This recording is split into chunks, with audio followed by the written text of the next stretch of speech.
Hello, everyone. I'm here with the Brewery Guy, D'Amico himself. Evening. You can follow him on Instagram at the Brewery Guy. Uh, we have this beer today. So before we start asking questions about beer, it's always important to pour a beer. So relax, sit back, and have a beer. Since it is December and it's Christmas time, we're going to go with Southern Tier out of New York.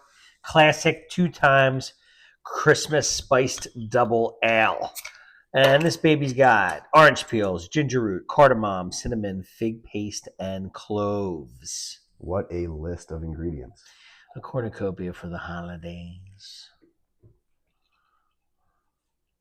So what do you think the ABV is on this thing? I mean, looking at a spiced Christmas ale. It's kind of brown, a little dark. I'm thinking 8%. Let's taste it. Cheers. Cheers. Let's get a little aroma first. Oh my gosh, like a spicy holiday, right? It smells delicious.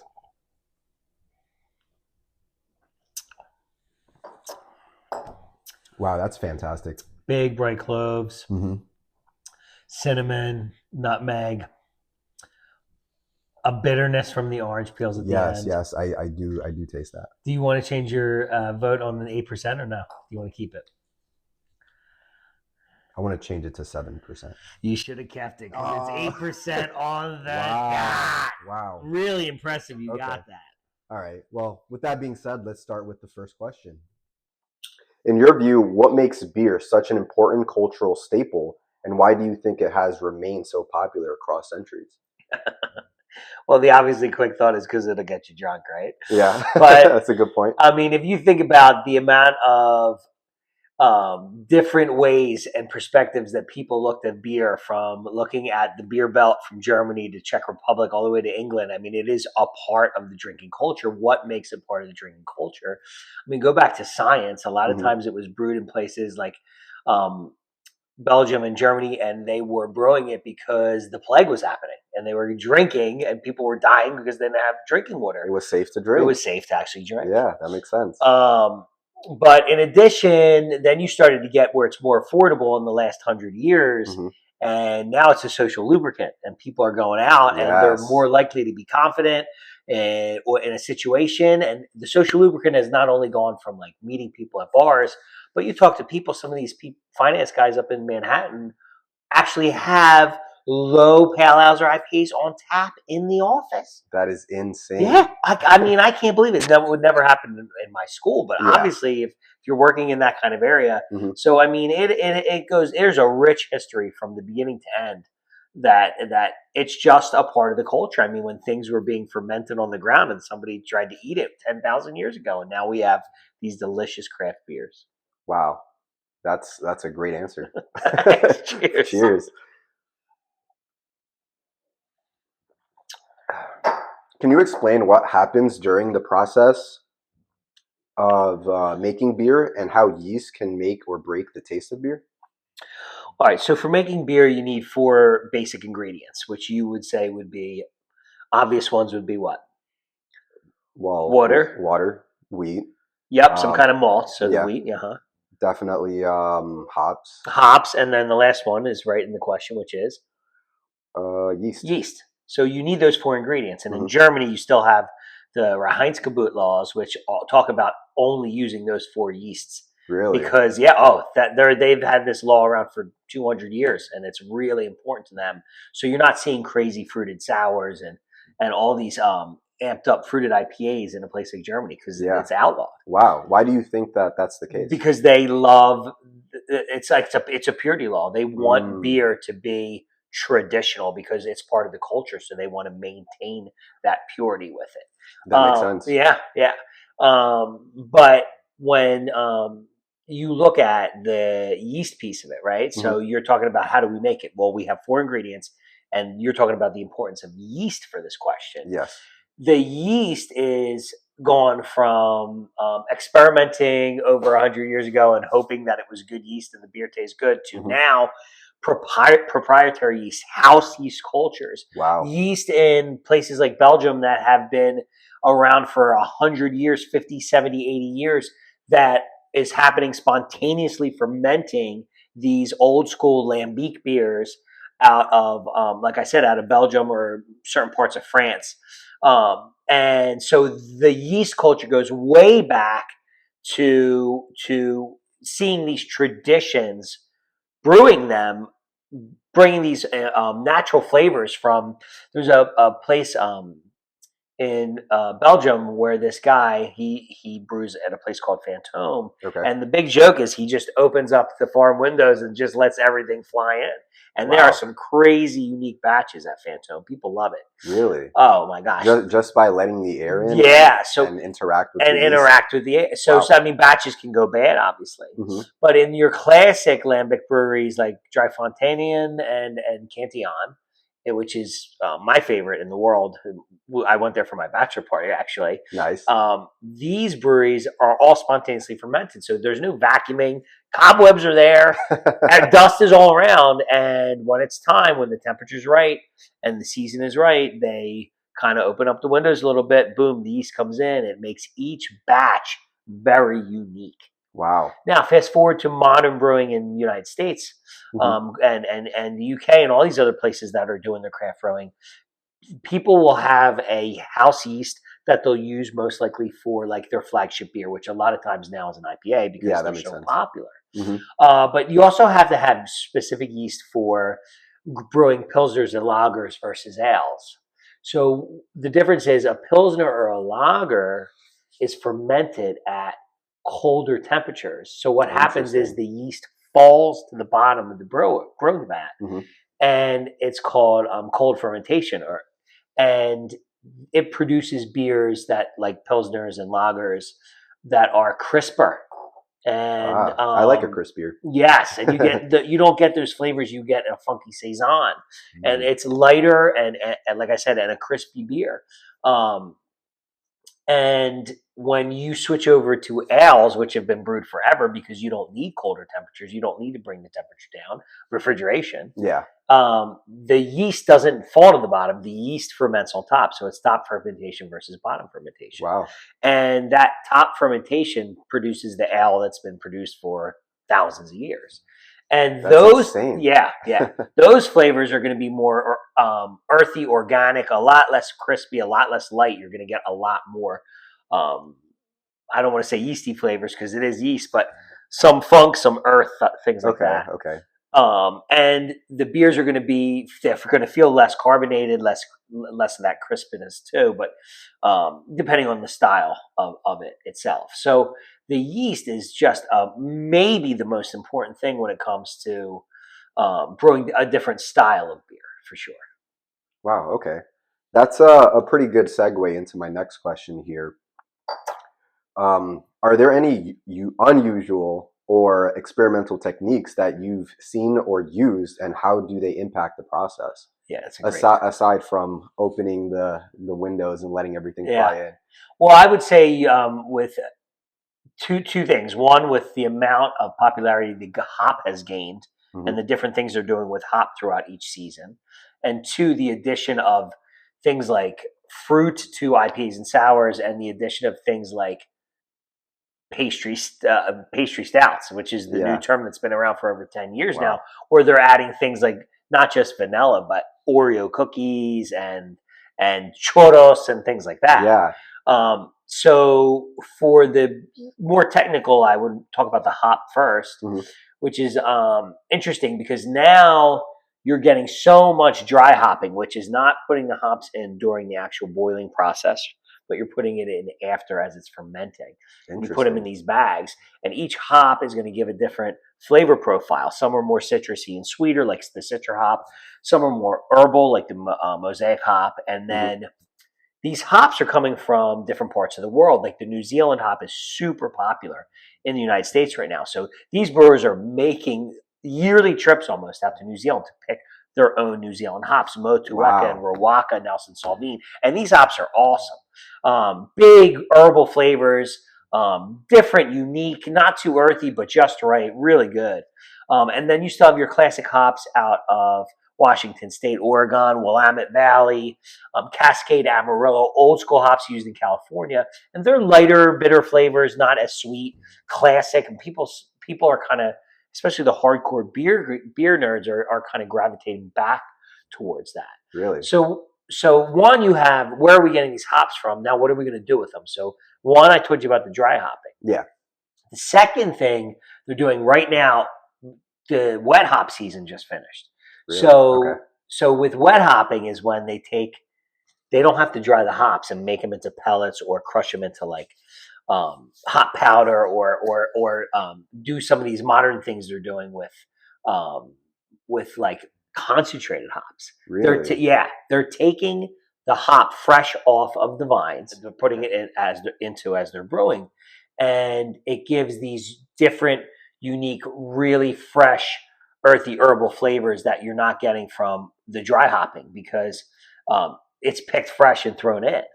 But they can only do it in breweries that are on the West Coast, because if you try to transport them, it's going to compromise the texture of the hop, which is then going to compromise the flavor. Yeah. But the technology is so new now. You can get breweries like the Vale down in Richmond, which is my favorite brewery in the country. I think I've been there as well. Yes, you have been there. That's right. I forgot. And they have a process. They have enough money to put out where they can pick it and flash. It's a type of flash freezing but without compromising the actual hop. So they produced 3 wet hop beers this year that were put out that were absolutely delicious.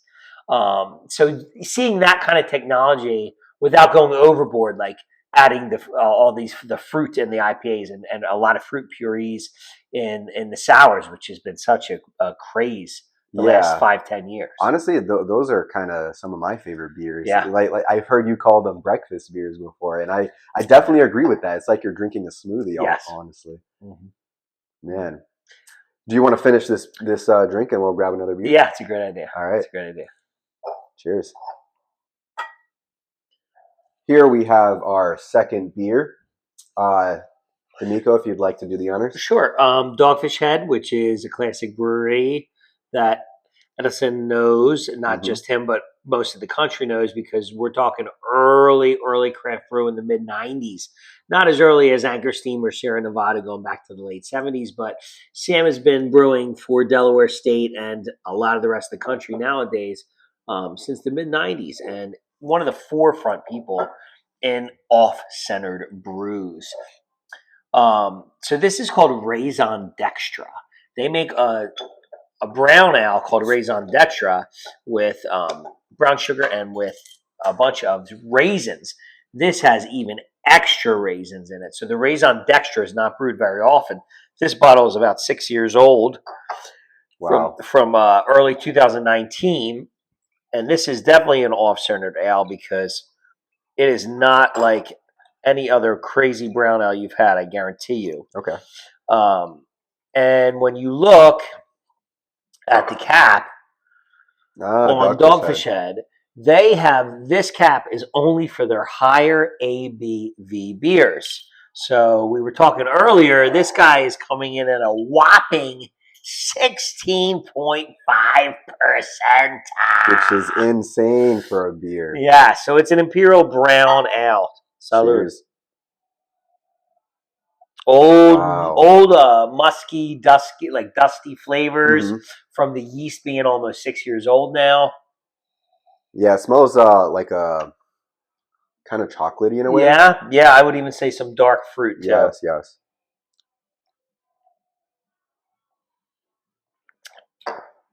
Wow.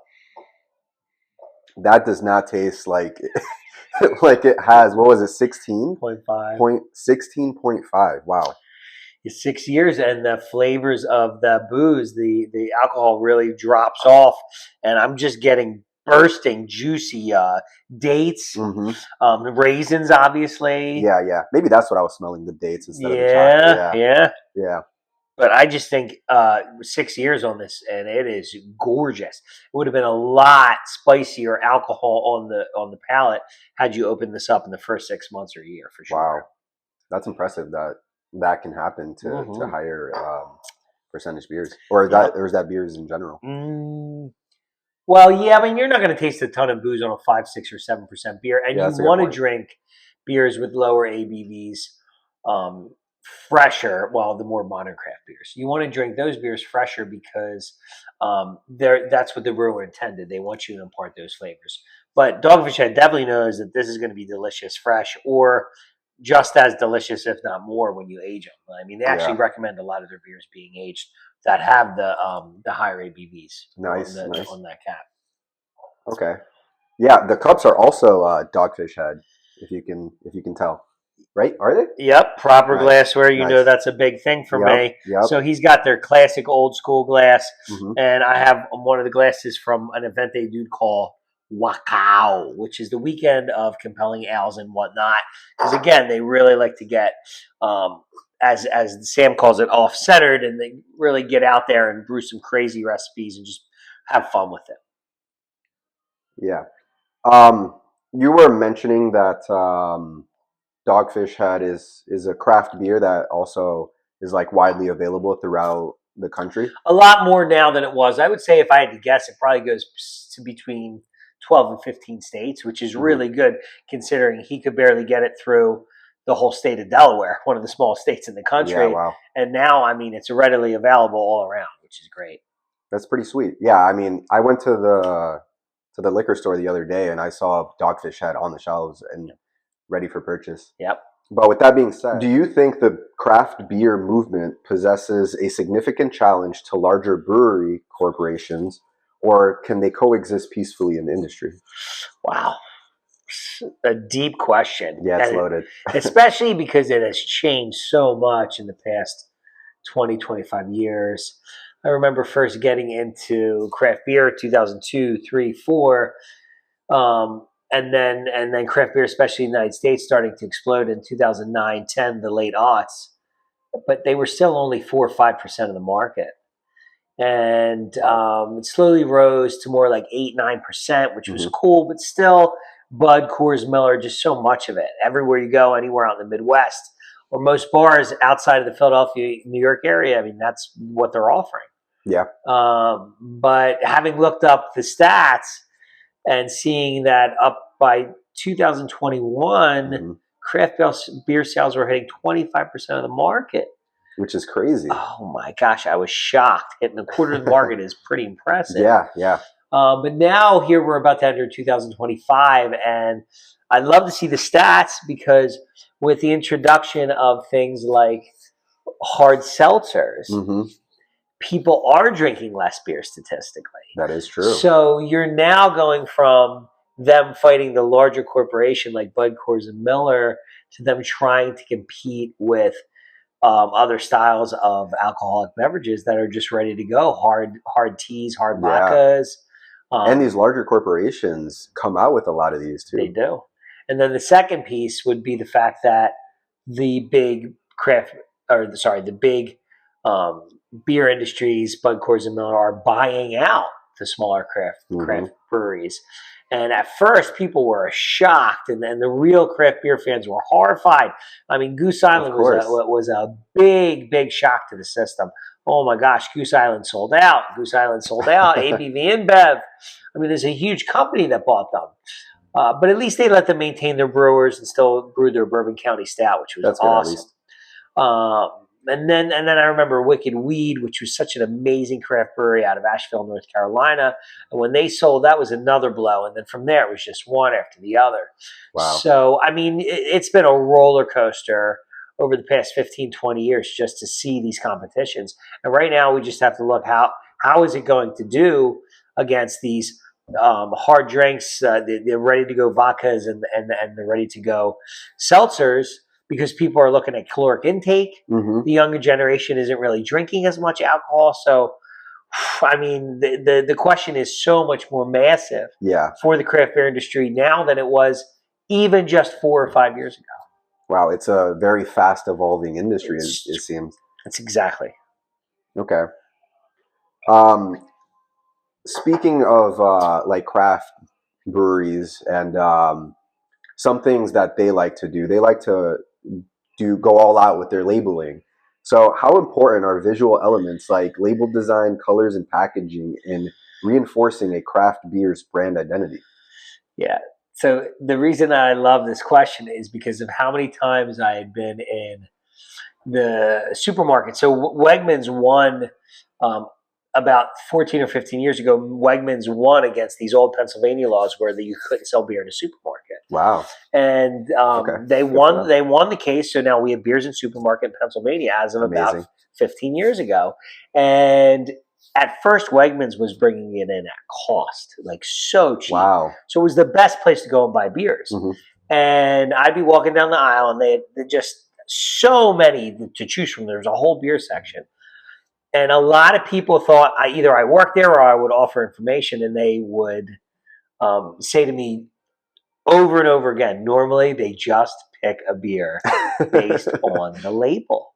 Wow. And I thought that was so funny not to hear from one or two people, but it was just such a consistent answer. And even sometimes I catch a label and I'm like, oh my gosh, that looks even more delicious. Honestly, I do the same thing when I go out and buy beer too. I look at the label and the coolest one usually ends up coming home with me. Yes. But, and you have these cartoons or these crazy drawings, or even they'll pick a brewery name that can then just create these amazing labels. Like down in Florida, there's a brewery called Tripping Animals. And these are some of my favorite labels in the market because they take these crazy drawings of animals that look like they are on hallucinogens. Okay. And they have all these bright colors. I mean, it's just super cool labels. Treehouse Brewing Company, which is super famous out of Massachusetts in the craft beer scene. People love their IPAs. They go up there and buy pallets of beer. Wow. When you're driving through, it looks like you're going through Jurassic Park.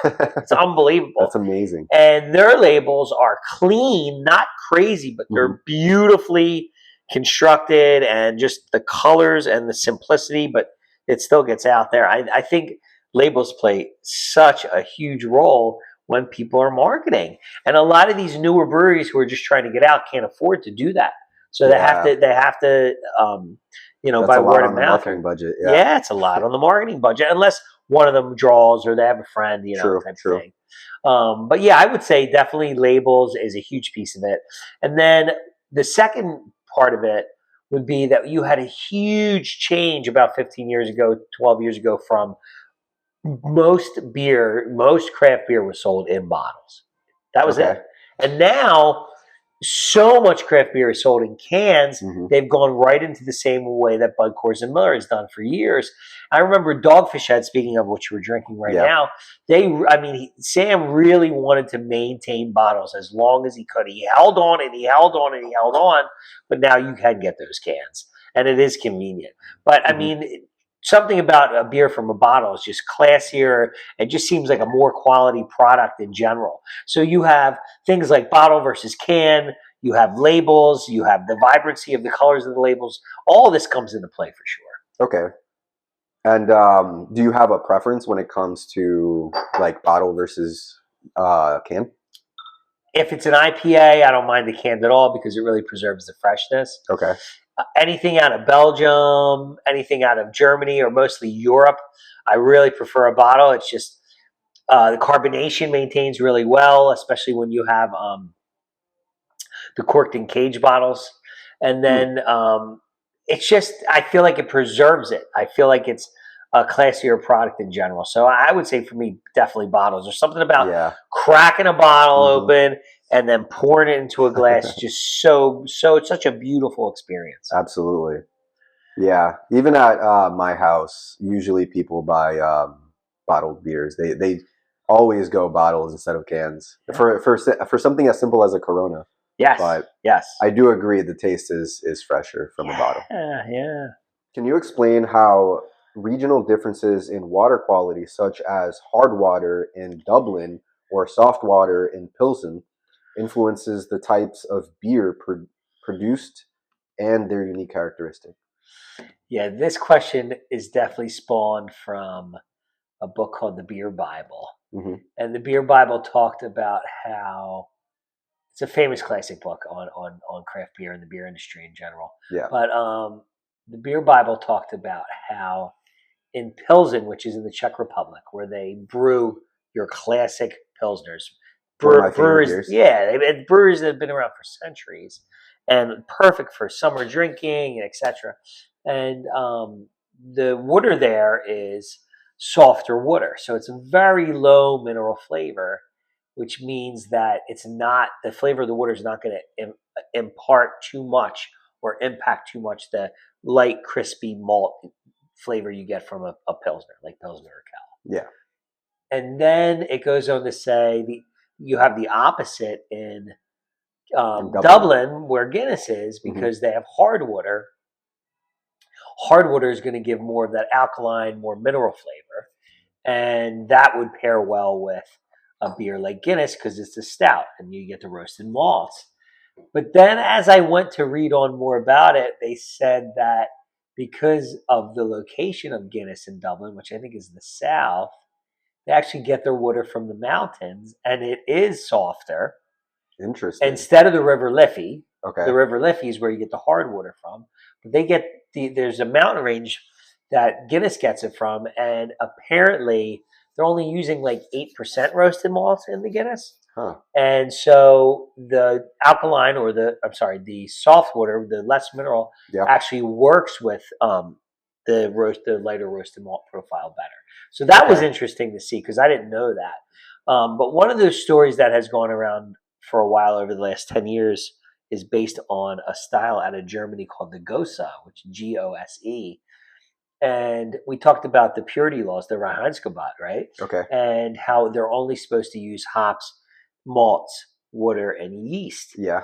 And when they had visitors from people who worked in the beer industry come into this little town and they tasted their beers, and they either fined them or they gave them notice or something and said, you're adding to the beer. Like they were thinking they were adding salt or something that was giving it this more mineral flavor. And what they didn't know was that the water just had such a high salinity in it that it was making their beer taste like it had salt in it. And so in addition to that part of the story, what they would do after brewing it, because you can only brew it with the 4 ingredients, and they were, but the salinity was changing the flavor. What they were doing after is they were doing like you would do with the Berliner Weiss, in which you would add like a raspberry syrup or a Woodruff, which is a green type syrup, to it to balance out that salinity flavor. Interesting. And then fast forward 100, 150 years to some of these modern breweries down in Florida and now, Richmond and etc. Yeah. And they're brewing these Gosas, which are based out of Germany, but they're adding salt to it so that they're getting that salinity. That's insane. I would not have expected that. Right. So think about how much water came into play over 150-year evolution where they brought this old style that would be hard to find in Germany itself back by adding the salt. So, overall, when you're talking about the salt itself, a brewery can choose to target a certain pH level that they want and use modern technology for it. So if they want to have the same product every time and really control it so specifically, they can just do that. Now, let's say you're home brewing. You and I are home brewing. Yeah. I can go out to the store and I can get a bunch of gallons of water and put them in my home brew, but it's going to be purified water. Yeah. So the water that I may get from the natural flavors of the more mineral flavors in the tap are going to be gone. So as a home brewer, you then want to decide, do I want to add that mineral flavor, a little bit more mineral flavor from the tap, or do I want a clean water flavor so that I'm really just getting the flavors of what I brewed? So, I mean, the options are definitely there. Water is, just like we talked about yeast, water is a huge piece of it for sure. Wow. You love going to festivals and events. How do cultural events like Beer Festival contribute to the broader goals of local economic development and community engagement? Okay, so right away you have to think of Oktoberfest, right, in Germany, which your girlfriend has been to, correct? Yes. And think about the tourism in Munich and Bavaria, Germany alone is pretty awesome. I mean, I was there in July and it was hot, but the beer gardens were filled and beer is part of the culture and that was great. But now think about when they have the biggest beer festival in the world with Oktoberfest. Now that whole city is bustling. All that whole region is bustling. Yeah, people go there just for the beer. Just for that. So that tourism is but they're still bringing in tourism that's going to buy all the, up the Airbnbs and the hotels and then the restaurants and everything, which is great. So that's a huge piece of it. Look at places in the United States that now have become beer destinations. People go to Vermont for beer. Yep. People go to Richmond for beer. People go out to California to do the beer route. So, I mean, it has become more a part of the culture that is modern society today. Now, let's take it one step further. Pick any state. Now add a bunch of craft beers to it. Like, let's go back to Delaware. There's a lot more breweries in Delaware than there ever have been. And add some cornhole or a few games, yard games for the kids. Yep. And now who's going to breweries? Families are going to breweries. Yep. So, I mean, that is a huge piece of it. It's no longer that you can only be 21 and be at a brewery. Now you can have mom and dad who have been loving craft beer for 10, 15 years, bring their kids, grab a few beers, and grab a bite to eat, and boom, they're good. But go back to the festival piece. The biggest festival in the United States is the Great American Beer Festival out in Denver. Nice. Which has been going on since the early 80s. And that is... That's a good amount of time. Oh, my goodness. And, I mean, people know from the beginning that this was just... It's the biggest... It's the most brewers around, and people revere for it. But as time went on and beer got really, really... more influential of the craft beer scene in this country, you had little festivals popping up everywhere. Boston, Extreme Beer Fest. Chicago, Extreme Beer Fest. Boston, Barrel Age Beer Fest. Florida, even just these breweries started having these massive festivals where the first year they might have had 50 people, and by year 4, they're renting out whole parks and having 2,000 people. That's insane. So you're going to that. In those weekends, you're filling places like we used to go to Cigar City down in Tampa, and we're filling every restaurant around. I mean, it's awesome to see that piece of it. And I'm wondering with now, like we talked about earlier, the seltzers, less people drinking, these festivals are now falling off again. Really? So that, I think, is going to negatively affect some of the tourist industry. Certainly in places like Florida, because they're still going to get people who want to come down for the weather. But in certain other places that if there's less of that, then these breweries are going to continue to close, and it's no longer going to influence the area around it. Wow. Because you are seeing... I mean, breweries are opening up still too, for sure, but you are seeing them close.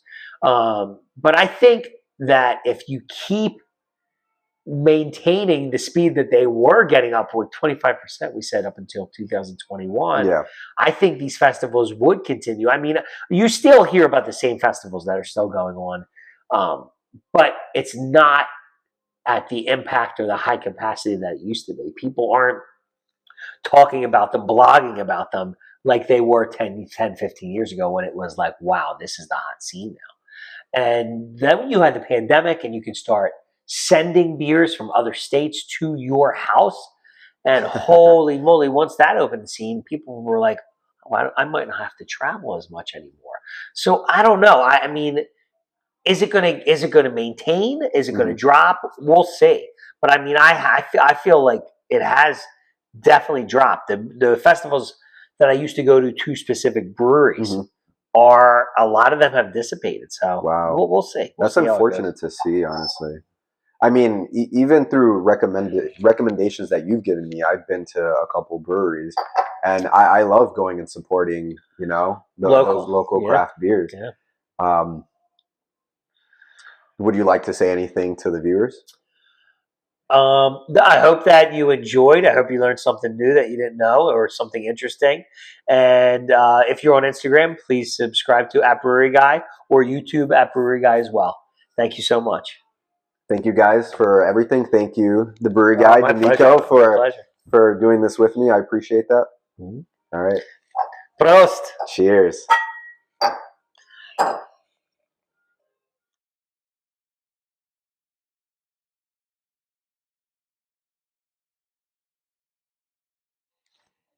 I think we have one question left. Should we crack open another beer, or should we just let's see how this one hits us first. Okay. It is pretty huge, and I think I give you a little more Yeah. than I should. I'm like, oh my god, he's got a big pour. You're gonna feel good.